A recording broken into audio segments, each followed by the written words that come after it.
ويبشر المؤمنين الذين يعملون الصالحات أن لهم أجرا حسنا. السلام عليكم ورحمة الله وبركاته. نالاتهم هدون إجام بنغورف مودن فوبن إجام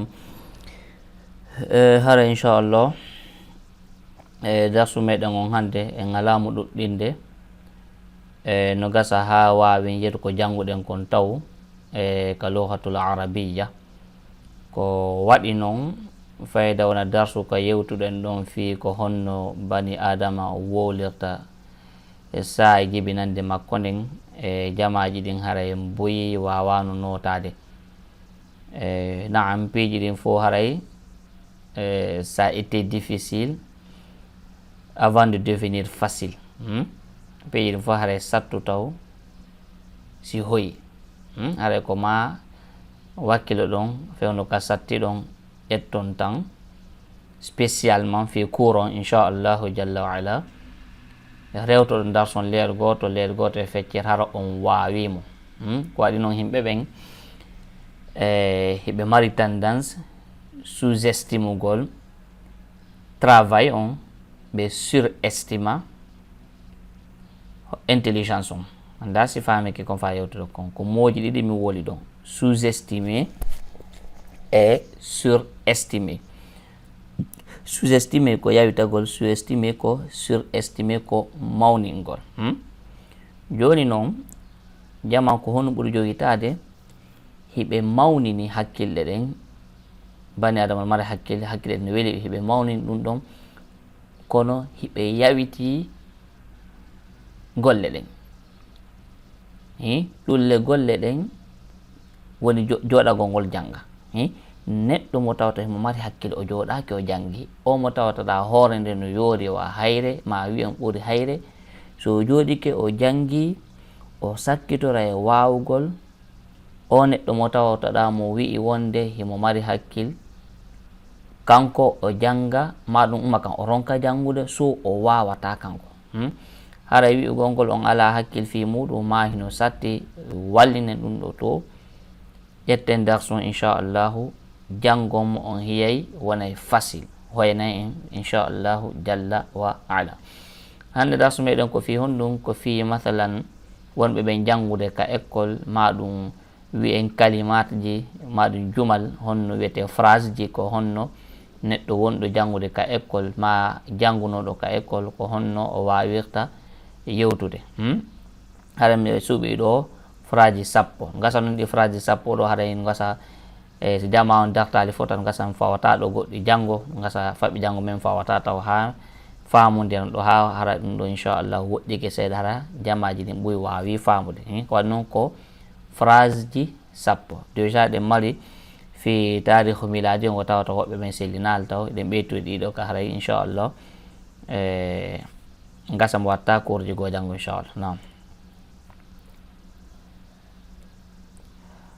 ok so haray ɗe mari honɗum ɗo ko ana talibun min komi wonɗo e jangude ana talib je suis étudiant ana talibun komi wonɗo e jangude mathalan ɗa wiya ana talibul ilm min komi wonɗo ɗaɓɓude gandal ɗon ko ɗaɓɓugol gandal fanda talib ko jangowo. Nam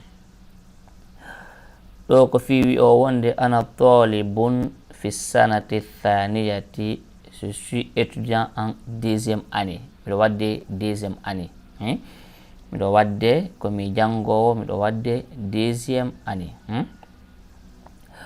Ana adrusul iqtisad je suis étudiant en économie no ko wonɗo jangude économie voilà ana adrusul iqtisad ɗo ana fi sanatil ula ande jangiɗo fi sanati thaniya deuxième année ɗo ko fi sanatil ula première année je suis en première année ɗo kadi ɗo wawi wi'ude ana itta o talib ɗo ana fi sanati thaniya on tagi itta talib on ɗon kadi famoto inchallah. Haray ɗo ana fi sanati thaniya e oɗo fayda ko gotum kon tum talib on ɗo haray no yalti nder ton kono ko goto. Je suis en deuxième année. Ana talibun fi centre thania. Je suis en deuxième année fop ko goto. Ko yewtereji tuno yewtirto non ba hare ko ekkita ko haala ka won donc ko ma wa on façon no woliron ɗum ɗon wara ko suite on ɗo ana fi sanatil ula min ilmi l ijtima. Je suis en première année en sociologie, mais je suis en première année de sociologie. ɗo haray traduit on prononciation ana fi sanatil ula min ilmi l ijtima. ɗo ana fi soffi sadis. Je suis en sixième année. Année on ala ɗo je suis en sixième ton ana fi soffi sadis. Ana fi soffil khamis. Je suis en cinquième. Ana fi soffil khamis. Je suis en cinquième. Ana fi rabi'a. So ko ɗum firi mon goɗɗo no wawi wi'ude kadi ana fi soffi rabi'a no golla ma mo wawi wi'ude ton ana fil khamis, ana fi sadis. Hada fop no golla inchallah. Hada dixième phrase men et dernière phrase on ko ana talibul madrasati thanawiyati. Ino ɗo talibul madrasati thanawiyati. Wi'e ɓe lamɓe mathalan ɓe wawata masude hino ɗo komi yewtata kon hino ɗo si tawi on no wawi jangude ko masa kon so o wawai masande hoore makko.